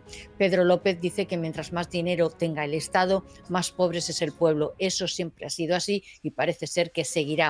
Mildred desde Valencia, Venezuela, nos está escribiendo y nos dice algo muy curioso. Te saluda una abuelita que a medianoche desperté. Comencé a oírte, Albert Castillón, pero me quedé dormida. Ahorita de nuevo escuchándote. Debo estar lúcida por todo lo que nos informas, por todo lo que nos ayudas y por todo lo que estás dando como persona. Felicidades. También Saldrat dice que la mafia socialista tiene tentáculos muy largos. Veremos en el juzgado y el jurado que no sea guiado por Bolaños. Las preguntas que te van a realizar para averiguar si eres o no candidato al jurado son fácilmente manipuladas. Solo hay que saber qué contestar por parte del que vaya a formar parte de ese jurado popular. Tampoco me fío mucho, nos comenta, porque la mafia intentará comprar a ese jurado presuntamente. Y habrá gente que si con dignidad no tiene precio, que habrá otras más fáciles de venderse. En realidad no me fío mucho, nos comenta nuestra amiga, tampoco del jurado popular, solo espero que el pueblo imponga justicia a este despilfarro tan enorme de nuestros impuestos. Y aquí lo dejamos, Albert. Es importante, como siempre digo, repetir la información que tenemos actualizada en todos nuestros canales y además tenemos ese periódico digital, castellonconfidencial.com, donde vamos subiendo todas las entrevistas para que vosotros estéis bien informados. Gracias, Albert. Muchas gracias, Susana. Julio, tú has estado en infinidad de juicios con jurado popular. ¿Te fías que sea justa la decisión que tomen con Begoña Gómez? A ver, el tema del jurado es polémico. Yo particularmente no soy partidario de la institución. Me parece que es excesivamente vulnerable a cuestiones emocionales. Son, por definición, personas que desconocen lo que es los recovecos y las sutilezas del lenguaje jurídico y, por lo tanto, abogados hábiles, argumentos sentimentales, emocionales, pesan muchas veces más que el rigor técnico. No obstante, vamos a suponer que el jurado, las 9 personas que conformarán ese jurado, provienen de un sorteo y son inaccesibles a lo que pueda ser las injerencias, llamémosle presiones, sea corrupción y demás. Pues el caso de Begoña, porque el por qué ese caso va a ser juzgado por el juicio, por lo que es el Tribunal del Jurado, responde a que es una de las causas para la que está previsto, que es la malversación de caudales públicos. Son tan contundentes y tan categóricas las pruebas que en este caso no va a ser difícil que haya incluso, vamos a ver, una comunidad inmediata de pareceres, porque las evidencias son palmarias, a pesar de que lo quieran ocultar. Por lo tanto, en este caso, yo apostaría porque habrá un juicio que responderá a lo que es un juicio justo de lo que ha sido la malversación de los fondos públicos y tantas otras cosas y atropellos que ha perpetrado el tándem Sánchez-Gómez. Y antes de despediros, quiero comentar algo. Saben que los colaboradores de esta casa pues son como familia, ¿no? Lo conté el otro día que a la venezolana Azabache, que vive exiliada en Argentina, murió su madre y ha estado cuidándola en los últimos meses. Por eso no está aquí. Lo que yo no sabía y me enteré porque puso un mensaje en redes es que había abierto una recogida de fondos para poder incinerarla, porque económicamente la situación no es fácil. Hoy he hablado con ella, me ha dicho lo que le faltaba y con vuestro permiso he cogido donaciones que nos hacéis al programa y ya está hecho. Le hemos dado ese pico que faltaba, que no era mucho, lo tiene Azabache, lo digo porque cada vez que habéis donado algún euro para este programa, a veces lo usamos para estas cosas. Y esta vez yo estoy muy orgulloso de decir que sirve para que Azabache esté más tranquila, su madre esté en el cielo y vuelva aquí y volvamos a reír y a llorar con ella. Dicho queda, querida María Ángeles, un beso inmenso a ti, a tu familia y al campo español. Y te quiero aquí cada semana, ¿de acuerdo? Pues aquí estamos. Julio. Muchas gracias. Un abrazo, amigo. Un saludo y un honor, Patricio. María Ángeles. Hasta luego. Adiós, Alberto. Un abrazo, amigos. Señores, la historia hoy es muy especial con Paco Álvarez. No se la pierdan. Castillón Confidencial, de Albert Castillón. Bienvenidos al mundo Vichy catalán, donde lo auténtico y lo saludable van de la mano. Aquí sabemos cómo disfrutar y también cómo cuidarnos. Un lugar para convertir cada momento en único y saborearlo intensamente. Te esperamos en la Casa del Agua con Gas, Vichy Catalán.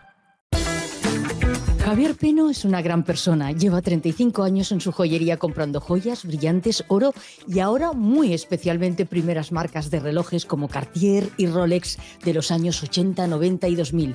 Y siempre ofrece una tasación más alta. Nadie te va a pagar más. Tiene 6 tiendas en Cádiz y la central está en Madrid, en la calle Arenal número 7. No te confundas, que el 7 trae suerte. En el primer piso, al ladito de la Puerta del Sol. No cierran al mediodía y son confidenciales. Si quieres hablar con Javier, le llamas de nuestra parte al 91 593 0491. 91 593 0491. De toda confianza.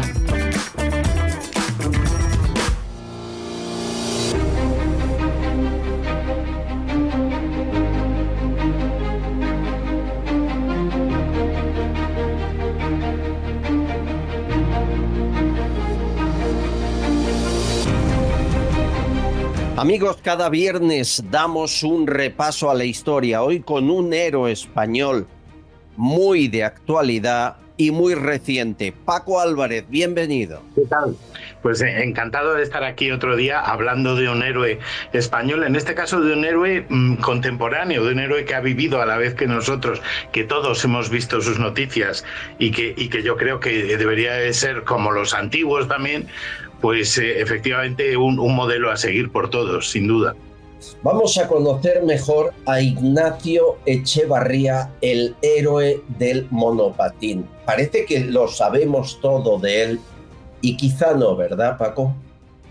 Así es, porque, bueno, quiero decir, Ignacio Echevarría era un chico normal, como todo el mundo, nació en el Ferrol, se crió en un pueblo pequeño, en Puentes de García Rodríguez, donde trabajaba su padre. Luego se mudaron a Las Rozas de Madrid, donde, bueno, pues llevó una vida normal, le gustaba mucho el monopatín, de hecho el parque donde él practicaba ahora lleva honrosamente su nombre, y bueno, pues estudió Derecho en la Complutense, después en la Sorbona, trabajó en Madrid, quería ampliar horizontes y se mudó a Londres, donde estuvo trabajando en el HSBC, el banco más importante de Europa. Lleva una vida normal, como cualquier español muy preparado, de los que se tienen que ir, por desgracia, de España, hasta que un día, un 3 de junio de 2017, él regresaba con unos amigos de practicar monopatín. Estaban cerca del puente de Londres, en Borough Market, y ese día unos asquerosos terroristas pues decidieron cruzar el puente con una furgoneta a toda velocidad y atropellando a todos los que podían. Cuando llegaron al otro extremo, a Borough Market, se bajaron los 3 terroristas del vehículo y se pusieron a apuñalar a toda la gente a la que se encontraban. Y eso coincidió justo con cuando Ignacio llegaba. Entonces él cogió el monopatín, vio que había una persona apuñalando a otra en el suelo, que resultó ser un policía, y ese terrorista se dirigió luego con el cuchillo hacia una chica. Entonces él se interpuso con el monopatín, salvó la vida de la chica, no solo de esa chica, sino que entonces la gente se dio cuenta de lo que estaba pasando y pudieron huir. Y a continuación Ignacio vio que otro terrorista estaba apuñalando a un policía, y también se interpuso. Igual, dando tiempo a más gente a salvarse, pero claro, el tercer terrorista le vio y parece ser que le asestó 2 puñaladas por la espalda, y luego ya entre los 3, por desgracia, terminaron con su vida. Y luego fue terrible. Me viene a la memoria la noticia reciente de la chica ucraniana asesinada en un metro y que nadie se mueve para defenderla, ¿no? La de Carolina del Norte. Si hubiera estado ahí este héroe, no hubiera ocurrido eso, ¿no? Claro que no. Ignacio se portó evidentemente como un héroe, como un caballero cristiano, porque, bueno, de hecho es de familia muy cristiana. Su tío abuelo fue obispo, que tengo entendido, en Perú, como el Papa. Pero bueno, el caso es que él reaccionó como hay que reaccionar, como solo saben reaccionar los héroes. Salvó la vida, no sabemos a cuánta gente. Por desgracia, su cuerpo estuvo perdido 72 horas porque no se sabía qué es lo que había ocurrido. Ese día terrible murieron, incluyendo a Ignacio, 8 personas, y otras 48 resultaron heridas por culpa del atentado de estos islamistas yihadistas, que luego, afortunadamente, y también gracias al tiempo que dio Ignacio a la policía que reaccionara, afortunadamente fueron abatidos, y desde entonces están en el infierno donde tienen que estar. Afortunadamente también... Sí se ha dignificado la imagen, la figura de Ignacio Echevarría. Yo creo en esto sí se ha portado bien el gobierno español y el de Londres, ¿no? Así es, totalmente, porque el cadáver de Ignacio Echevarría, cubierto con nuestra gloriosa bandera española, fue recibido a pie de pista por el presidente del gobierno, entonces era Rajoy, y Cospedal, la ministra de Defensa, y fue condecorado por España, fue condecorado por Inglaterra con la medalla, por el Reino Unido con la medalla al valor, y también los 3 cuerpos de seguridad ingleses, tengo entendido que también le condecoraron. Evidentemente estos son los datos que tenemos públicos. Esto es algo muy reciente y fíjate que hay cosas que no están totalmente aclaradas, ¿no? Como qué fue lo que ocurrió esas 72 horas, etcétera, etcétera. Ahora hay abierto no solo muchos procesos de honrarle, se conserva su monopatín y bueno, se ha dado su nombre a diversos parques y lugares, pero hay otro proceso muy interesante que es un proceso de beatificación abierto, porque verdaderamente Ignacio fue un héroe que está al mismo nivel de todos los héroes que estamos aquí hablando todos los días. La única diferencia es que es de carne y hueso y que convivimos con él. Esto ocurrió hace solo 8 años. Es increíble. Hace muy poco. No hay que olvidar nunca a Ignacio Echevarría. Es por ello que nos hemos permitido pedir a su padre que estuviera con nosotros y escuchara tu relato. Don Joaquín Echevarría, ¿cómo está usted? Buenos días, estoy muy bien. Bueno, qué suerte haber tenido un hijo así, ¿no? Bueno, yo no sabía que tenía mucha suerte cuando estaba vivo. Ignacio era uno de 5, no el más admirado en la casa, precisamente. Era un hombre con una gran inocencia y una gran ilusión, y eso muchas veces para un padre pues es desesperante, porque se marca objetivos que muchas veces somos incapaces de entender. Y la brillantez en los estudios, que en mi casa era muy importante en los estudios, pues no era el más brillante ni mucho menos. Tengo que hacer un matiz antes de empezar. Nuestro apellido es Echeverría, no es Echevarría. O sea, se ve que mi tatarabuelo era guipuzcoano, no era vizcaíno. Otra cosa es que... Explíqueme lo de la beatificación. ¿Está en marcha? Sí, vamos a ver. El obispo Martínez Camino, que es un obispo auxiliar de la Archidiócesis de Madrid, que es el encargado de las causas de los santos de la Archidiócesis de Madrid, sí. Nos sugirió, bueno, al año de morir Ignacio, vino a dar la misa por el eterno descanso, y charló con nosotros, y un tiempo después nos llamó a su despacho y nos acercamos mi mujer y yo, y nos sugirió que iniciáramos la causa. Yo le dije que eso no tenía nada que ver conmigo, yo no me sentía nada competente en esa materia, y él nos dijo que claro, que él creía que podía ser muy útil para muchas personas el ejemplo de Ignacio, y que si no lo iniciaba la familia, ¿quién lo iba a iniciar? Y efectivamente creamos una asociación, nos sugirió eso, que no fuéramos solos, que creáramos una asociación para que tuviéramos ayuda, y en la ayuda tanto desde el punto de vista de trabajo como desde el punto de vista económico, ¿no? Y porque van a reunirse tribunales y va a costar dinero. ¿Ya había hecho algún acto tan heroico como este en su vida? Bueno, Ignacio a lo largo de su vida es un hombre que da la cara.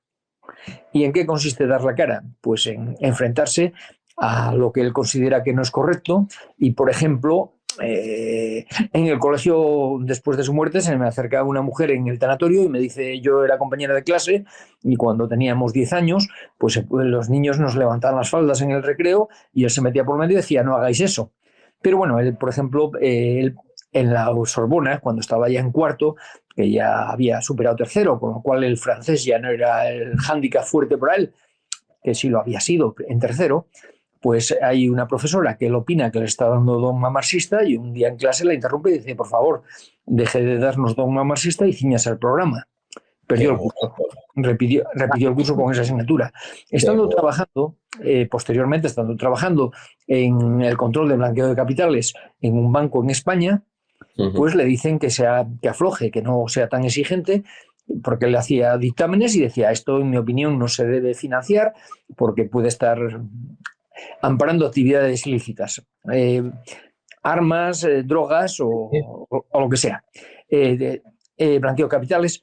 Entonces él dice, yo tengo que hacer un trabajo profesional, yo no puedo bajar, yo no puedo engañar al banco, si no estáis de acuerdo con lo que estoy haciendo, pues no me hagáis caso en algún caso, pero yo tengo que hacer un trabajo profesional. Estás poniendo en riesgo tu empleo. Terminaron despidiéndole porque no bajó el ritmo, ¿no? Fíjate. Y como esas cosas, él, después de su muerte, en el tanatorio se presentó un militar, una persona vestida de militar, era un anciano ya, era una persona de mi edad, y se presentó y se quita una medalla, se la quería poner a Ignacio, se la puso a la bandera que cubría el féretro, y nos enteramos qué estaba pasando allí, y es que este señor venía en el matrimonio, tenían un hijo que había tenido sus problemas y que estaban orientando y les dijeron: buscad a un joven de referencia que lo ayude y que lo ayude a centrarse. Entonces Ignacio se había pasado muchas tardes en su casa, yo creo que es una temporada que estaba en el paro, se había pasado muchas tardes en su casa dándole ánimos y animándolo, y luego cuando el chico estaba mejor lo había llevado a sus ambientes, lo había presentado a amigos, y ese chico, el día de la muerte de Ignacio, estaba haciendo una vida completamente normal y estaba recuperado, y los padres le estaban muy agradecidos. Y Ignacio a esa familia no las conocía de nada antes de iniciar lo que él, al parecer, yo no lo sabía. A uno de sus hermanos a veces le decía al hermano: oye, voy a ir a tal sitio, ¿quieres venir con nosotros? Y dice: no, tengo una tutoría. Y al parecer era esto lo que él llamaba tutoría. ¿Qué se siente ser padre, ser hermano de una persona que efectivamente ha pasado a la historia y va a pasar a la historia como un héroe que usó como espada su monopatín, lo que tenía a mano? O sea, quiero decir que realmente dijo: pues me pongo delante de quien haga falta para salvarle la vida a esta chica que no conozco de nada. O sea, quiero decir, es verdaderamente un ejemplo para nuestra juventud y para la inglesa y para la del mundo, como ha dicho antes Albert. O sea, quiero decir, cuando te levantas por la mañana, entiendo que tendrás una pena inmensa, pero también el orgullo que tienen sus hermanos y que tú, como su padre, tienes, quiero decir, y la fe, no sé, cómo se vive esto, que tiene que ser magnífico, haber estado tan cerca de un héroe, de un santo. Bueno, en primer lo que me viene a la cabeza es que lo que se siente es vergüenza, porque yo no valoré nunca a Ignacio. Y ahora he descubierto, he conocido mucho mejor a Ignacio después de su muerte, y he descubierto que yo no era capaz de valorar eso. Y por tanto, todos debíamos pararnos a pensar quién nos rodea y cómo los valoramos, y cómo en nuestra soberbia somos capaces de despreciar lo que es admirable y que no somos capaces de ver, ¿no? Por otro lado, yo siento gratitud, porque Ignacio me cambió la vida. O sea, Ignacio me hace ser mejor. Ignacio me hace ser mejor y me hace tomar conciencia de que vale la pena portarse bien. Entonces yo en ese sentido siento gratitud.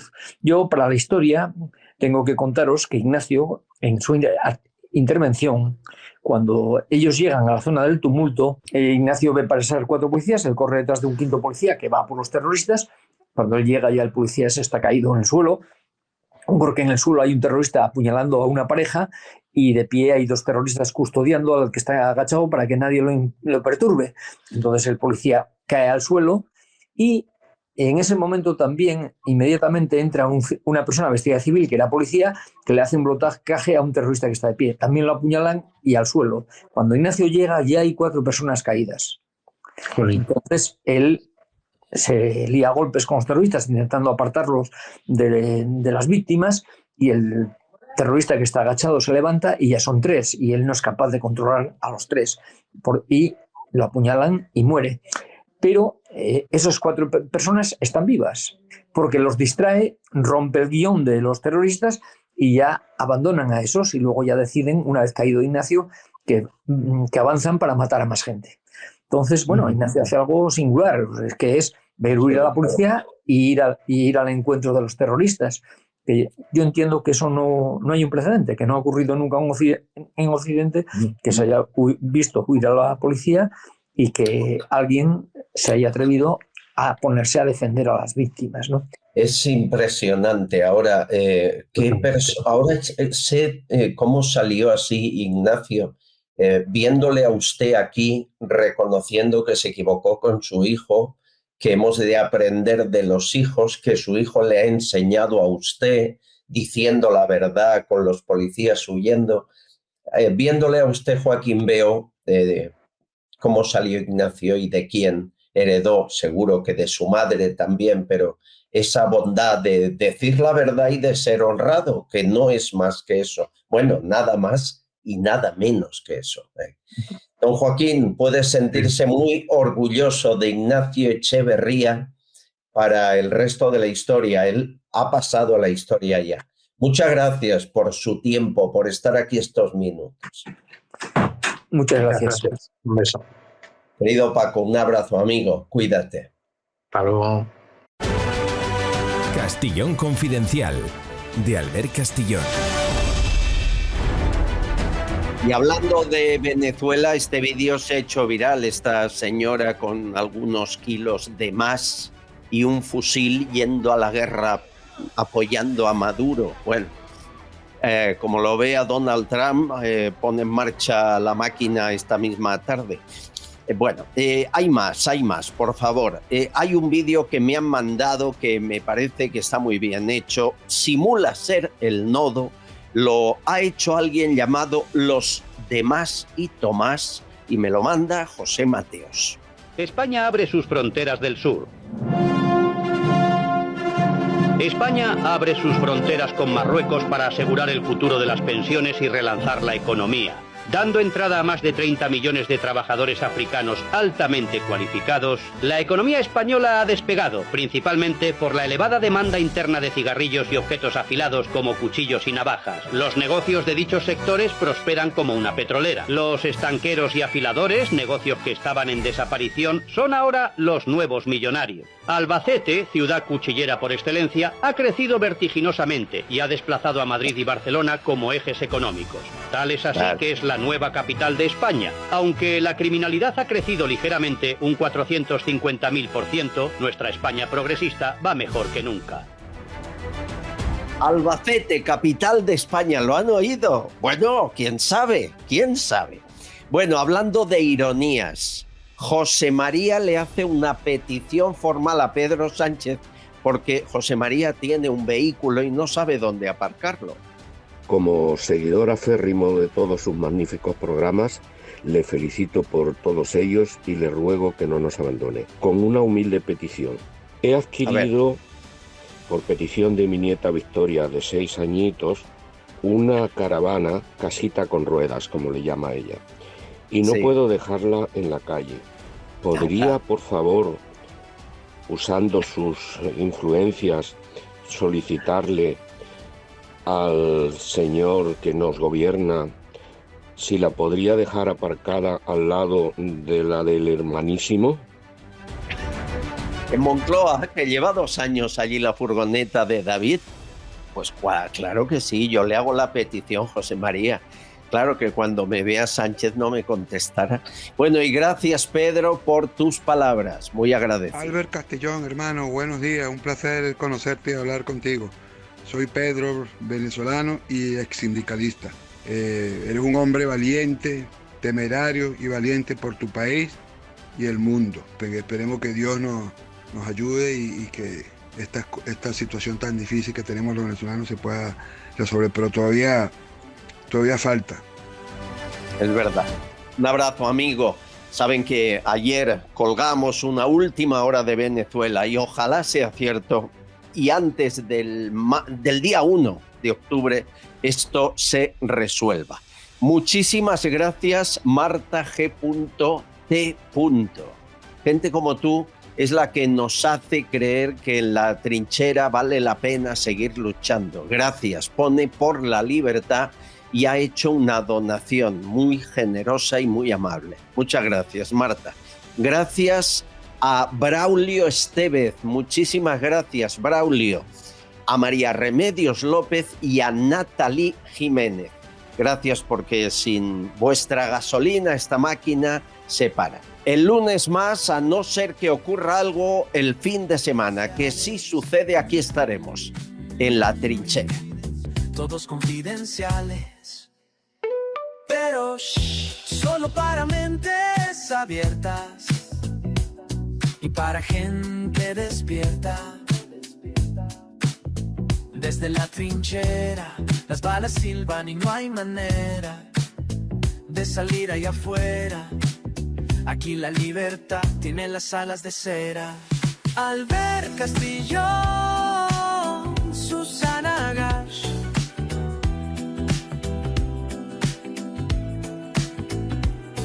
Tucci Castillón y demás. Muchas gracias. Castillón Confidencial, de Albert Castillón.